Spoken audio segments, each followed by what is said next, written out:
El objetivo de la Operación Urano era cercar las fuerzas alemanas que estaban firmemente enraizadas en los combates por la ciudad de Stalingrado. El planeamiento estratégico meticuloso, liderado por comandantes como Georgi Zhukov, implicó una maniobra de pinza con ataques convergentes en los extremos norte y sur del saliente alemán en Stalingrado. En la posición norte, los frentes soviéticos del oeste y del Don lanzaron ofensivas coordinadas, mientras que al sur los frentes del suroeste y del sur realizaron ataques simultáneos. La superioridad numérica y las tácticas innovadoras soviéticas fueron fundamentales para superar las defensas alemanas. El éxito de la Operación Urano fue notable. Hasta mediados de diciembre de 1942, las fuerzas alemanas en Stalingrado fueron totalmente cercadas, llevando a la rendición de aproximadamente 300.000 soldados del Eje y sus aliados. Esta rendición masiva representó una de las derrotas más significativas del Eje durante la Segunda Guerra Mundial. Además de revertir el avance alemán en el frente oriental, la victoria en la Operación Urano tuvo implicaciones más amplias en el curso de la guerra. Este triunfo soviético marcó un punto de inflexión estratégico y contribuyó a un cambio general a favor de los aliados. La Operación Urano no solamente destacó la habilidad estratégica de los comandantes soviéticos, sino que también se convirtió en un hito en la narrativa de la resistencia y la victoria sobre las fuerzas del Eje durante este conflicto global. ¿Qué sucedió con los prisioneros alemanes? Los destinos de los cerca de 91.000 soldados alemanes capturados en Stalingrado después de la rendición revelan una narrativa compleja y desafiante puntuada por privaciones extremas y las vicisitudes de la historia de posguerra. La captura del Sexto Ejército alemán en febrero de 1943 por los soviéticos no solamente marcó una derrota militar significativa, sino que también desencadenó un periodo difícil para estos prisioneros de guerra. Durante el cerco de Stalingrado, los alemanes enfrentaron condiciones terribles desde el invierno riguroso hasta la escasez de alimentos y municiones. La rendición, aunque puso fin a los combates, dio inicio a una nueva fase desafiadora. Los prisioneros fueron llevados a campos soviéticos hechos para presos de guerra, donde la falta de recursos, las condiciones precarias y el trabajo forzado eran parte de una realidad cotidiana.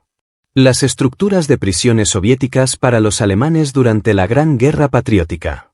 El conflicto entre la Unión Soviética y los nazis es complejo. Existe una creencia común de que los prisioneros alemanes eran enviados directamente a los Gulag, los centros penitenciarios soviéticos. Sin embargo, esta percepción necesita ser contextualizada. Los centros de detención soviéticos también albergaban a individuos acusados de crímenes como sabotaje, espionaje, robo calificado, y hasta aquellos condenados por crímenes políticos. Ante este escenario, en 1941 el NKVD, Comisariado del Pueblo para Asuntos Internos, estableció la llamada Dirección Principal para Prisioneros de Guerra e Internados. Esta entidad quedó encargada de la construcción, el transporte, el alojamiento y también de la vigilancia de campos de trabajos forzados dedicados exclusivamente a prisioneros de guerra alemanes y sus aliados. Sin embargo, en los primeros 2 años de su existencia, esta Dirección de Asuntos de Prisioneros de Guerra enfrentó desafíos logísticos y externos significativos. La escasez de mano de obra dificultó la construcción simultánea de varios campos en todo el país. Además, la incertidumbre militar en el frente tornaba difícil para las autoridades determinar exactamente dónde construir estos campos. De acuerdo con estadísticas presentadas por Grigori Krivoseev, historiador militar ruso, entre junio de 1941 y junio de 1942, el Ejército Rojo capturó poco menos de 20.000 prisioneros de guerra. Sin embargo, después de la batalla de Stalingrado y la ofensiva soviética en la región del Don, este número tuvo un aumento significativo. Entre julio y diciembre de 1942 alcanzó poco más de 170.000, y entre enero y junio del año siguiente, aproximadamente 365.000 prisioneros alemanes fueron capturados. Este aumento en la cantidad de prisioneros alemanes demandó la creación de nuevos campos de prisioneros, especialmente en los territorios reconquistados por la Unión Soviética. La división administrativa de los campos penitenciarios se expandió, exigiendo la organización y la distribución de estos campos por macrorregiones. Tomando Stalingrado como ejemplo, la ciudad estaba confinada a la región del Volga que abarcaba 16 administraciones de campos y 135 campos de trabajos forzados. En el caso específico de Stalingrado fueron establecidos 40 campos improvisados de distribución de prisioneros, de los cuales 27 estaban localizados directamente en la ciudad. Estos campos evidentemente se convirtieron en el destino inmediato de los prisioneros hechos después de la rendición del Sexto Ejército, excepto por los 24 generales y el mariscal Paulus que fueron transferidos a campos destinados a la jerarquía militar superior en otras regiones. Las dificultades estructurales. Como ya se mencionó anteriormente, en la región de Stalingrado, la Unión Soviética implementó 40 campos de distribución de prisioneros destinados a ser lugares de tránsito temporal. De inicio, la intención era confinar a todos los prisioneros en la región de Stalingrado, buscando hacerlos iniciar rápidamente los trabajos de reconstrucción en la ciudad. Sin embargo, debido a las precarias condiciones físicas de los prisioneros, los soviéticos optaron por reubicarlos en los campos más cercanos, siendo estos en Beketova y también en Krasnoyarsk. Estos son los mayores, albergando aproximadamente 70.000 de los 91.000 prisioneros de guerra. La elección de los locales fue realizada de manera precipitada y desorganizada por la administración soviética, resultando en el alojamiento inicial de los soldados alemanes en estructuras decadentes, cabañas y cualesquiera edificaciones aún en pie. Esta decisión apresurada y la falta de preparación logística explican en parte la elevada tasa de mortalidad entre los prisioneros del Sexto Ejército, que estaba entre las más altas, si no la más alta de hecho. En resumen, a principios de 1943, la Unión Soviética aún no disponía de campos de prisioneros de guerra adecuados para acomodar un contingente tan numeroso. Esta carencia estructural contribuyó significativamente a las adversidades enfrentadas por los prisioneros alemanes, agravando las condiciones ya precarias en las que se encontraban. Las oleadas de muertes de prisioneros. Más allá de la escasez de alimentos, los problemas logísticos y los problemas sanitarios enfrentados en estos lugares por los prisioneros de guerra, debemos también recordar que el clima no era nada agradable para los alemanes. Muchos acabaron sufriendo las consecuencias físicas y mentales a causa del fuerte invierno ruso. Esto puede ser observado especialmente en los primeros meses del año 1943. La falta de asistencia médica adecuada, combinada con la desnutrición y el trabajo forzado extenuante, resultó en un número alarmante de muertes. Muchos prisioneros sucumbieron a enfermedades, agotamiento y también a la exposición al frío implacable. En Beketova, por ejemplo, aproximadamente 27.000 prisioneros ya habían fallecido hasta mediados de junio de 1943. Los cambios en las condiciones de trabajos forzados y también en las estructuras solo comenzaron a ser observados a partir de la primavera del mismo año. Los cambios a partir de primavera de 1943. La gestión soviética adoptó un nuevo enfoque, emitiendo el 1 de marzo una directriz que divergía del plan inicial. En lugar de concentrar a todos los integrantes del Sexto Ejército en la región de Stalingrado, se comenzó a reubicar a algunos en otras partes del territorio. Este cambio buscaba una distribución más eficiente de las actividades laborales, dirigiendo a los prisioneros hacia instalaciones especiales en las proximidades de los ya existentes Gulag. Una minoría permaneció en los alrededores de Stalingrado, iniciando inmediatamente los esfuerzos para limpiar y reconstruir la ciudad. Los seleccionados para la transferencia eran en su mayoría transportados en vagones de ganado, enfrentando irregularidades en el suministro de alimentos a lo largo de todo el recorrido.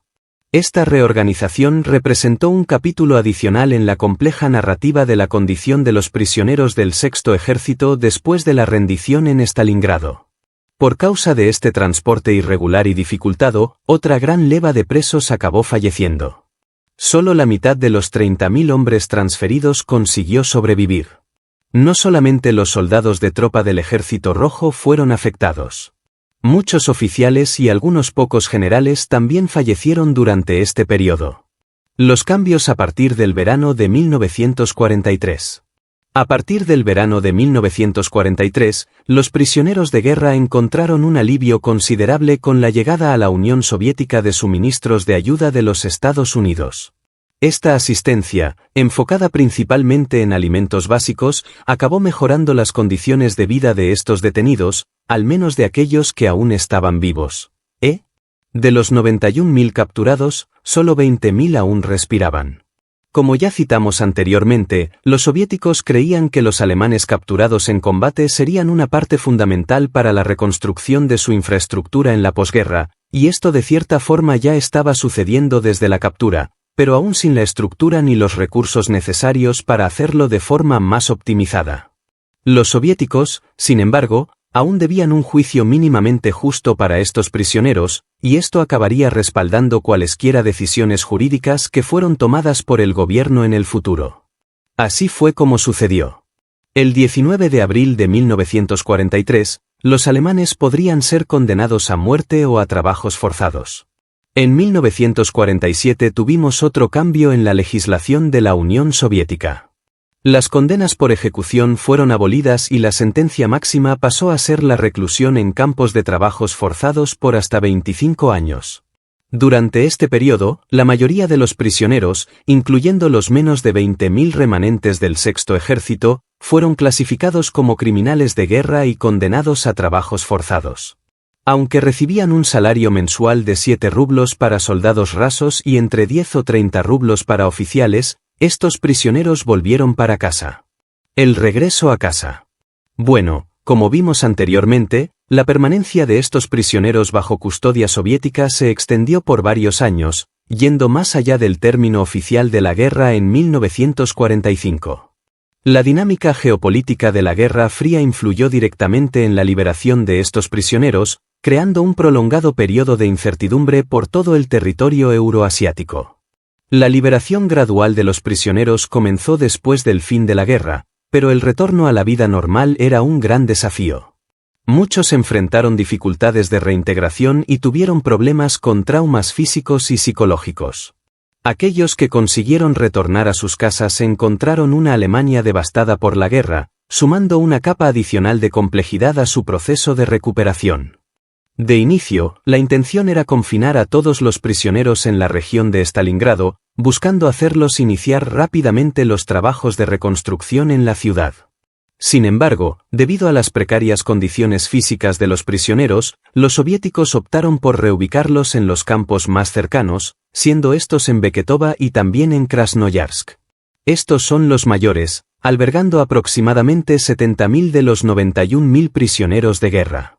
La elección de los locales fue realizada de manera precipitada y desorganizada por la administración soviética, resultando en el alojamiento inicial de los soldados alemanes en estructuras decadentes, cabañas y cualesquiera edificaciones aún en pie. Esta decisión apresurada y la falta de preparación logística explican en parte la elevada tasa de mortalidad entre los prisioneros del Sexto Ejército, que estaba entre las más altas, si no la más alta de hecho. En resumen, a principios de 1943, la Unión Soviética aún no disponía de campos de prisioneros de guerra adecuados para acomodar un contingente tan numeroso. Esta carencia estructural contribuyó significativamente a las adversidades enfrentadas por los prisioneros alemanes, agravando las condiciones ya precarias en las que se encontraban. Las oleadas de muertes de prisioneros. Más allá de la escasez de alimentos, los problemas logísticos y los problemas sanitarios enfrentados en estos lugares por los prisioneros de guerra, debemos también recordar que el clima no era nada agradable para los alemanes. Muchos acabaron sufriendo las consecuencias físicas y mentales a causa del fuerte invierno ruso. Esto puede ser observado especialmente en los primeros meses del año 1943. La falta de asistencia médica adecuada, combinada con la desnutrición y el trabajo forzado extenuante, resultó en un número alarmante de muertes. Muchos prisioneros sucumbieron a enfermedades, agotamiento y también a la exposición al frío implacable. En Beketova, por ejemplo, aproximadamente 27.000 prisioneros ya habían fallecido hasta mediados de junio de 1943. Los cambios en las condiciones de trabajos forzados y también en las estructuras solo comenzaron a ser observados a partir de la primavera del mismo año. Los cambios a partir de primavera de 1943. La gestión soviética adoptó un nuevo enfoque, emitiendo el 1 de marzo una directriz que divergía del plan inicial. En lugar de concentrar a todos los integrantes del Sexto Ejército en la región de Stalingrado, se comenzó a reubicar a algunos en otras partes del territorio.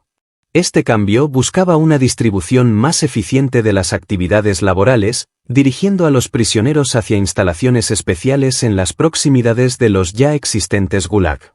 Una minoría permaneció en los alrededores de Stalingrado, iniciando inmediatamente los esfuerzos para limpiar y reconstruir la ciudad. Los seleccionados para la transferencia eran en su mayoría transportados en vagones de ganado, enfrentando irregularidades en el suministro de alimentos a lo largo de todo el recorrido.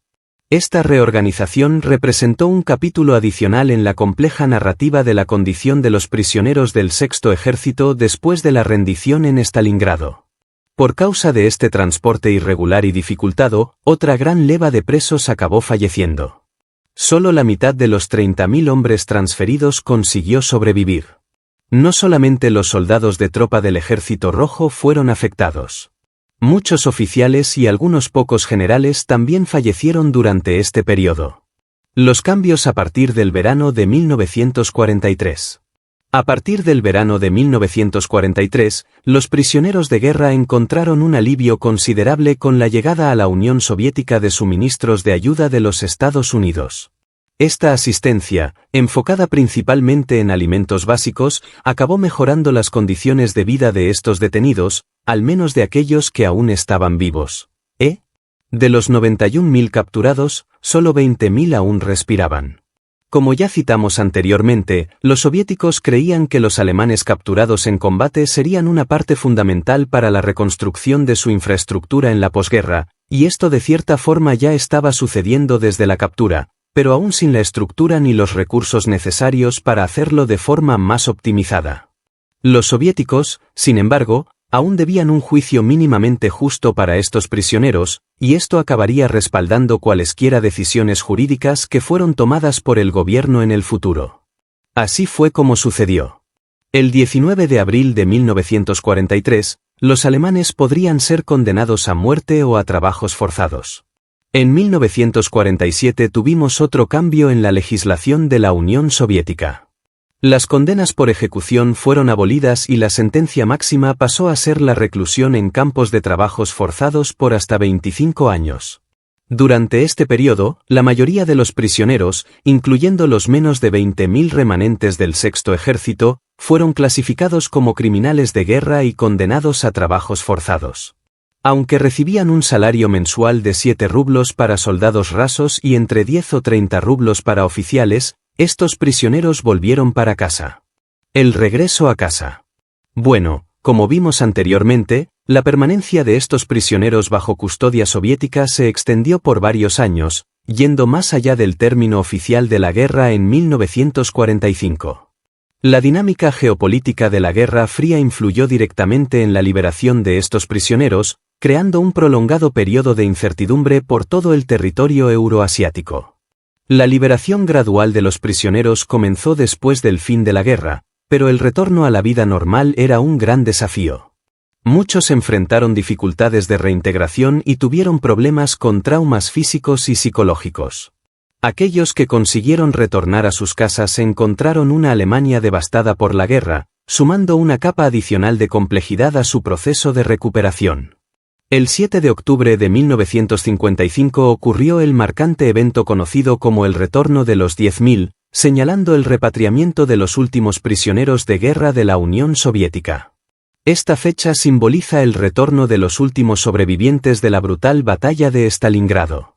En esos días angustiados, las familias aguardaban ansiosamente noticias de sus seres queridos, maridos, padres e hijos, que habían desaparecido. Para muchos, el padecimiento llegó a su fin. Una imagen emblemática de todo esto, de este retorno, capturada en la estación, retrata una escena conmovedora, una niña al avistar a su padre por primera vez, rescatado después de ser capturado en Stalingrado cuando ella tenía apenas 1 año de edad. El balance final. El retorno, sin embargo, no consiguió reunir a más de 250.000 de hombres. Sumándose a los 545.000 soldados de los ejércitos rumano, húngaro e italiano que no regresaron, adicionalmente aproximadamente 500.000 soldados del Ejército Rojo perdieron la vida. La población que contaba 500.000 de almas en 1941 experimentó un declive drástico, reduciéndose a meros 35.000 en 1942. Bueno, así llegamos al final del vídeo de hoy. No olvides mostrar tu apoyo haciendo clic en el botón de me gusta, y también suscribiéndote al canal justo debajo. Esto nos ayuda a saber que vamos por el camino correcto. ¡Ánimo! ¡Hasta la próxima! Ahora quédate con el vídeo que está apareciendo en tu pantalla de recomendaciones.